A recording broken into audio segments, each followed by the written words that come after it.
கிடையாது. எவ்வளவு நல்ல வார்த்தை தெரியுமா? விசுவாசமாய், விசுவாசமாய் நீங்க சொல்லி பாருங்க. அந்த வார்த்தையை சொல்லிட்டுதான் கடைசி வசனம் சொல்லுது, என் ஜீவனுள்ள நாளெல்லாம் நன்மையும் கிருபையும் என்னை தொடரும். அல்லேலூயா.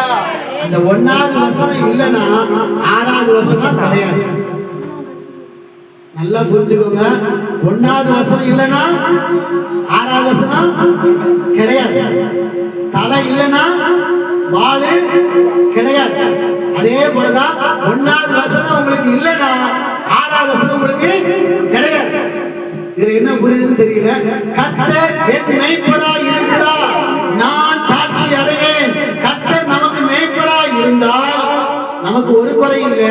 நாம் உயிரோடு இருக்கிற நாளெல்லாம் நன்மையும் கிருபையும் நம்மை தொடரும். அல்லேலூயா.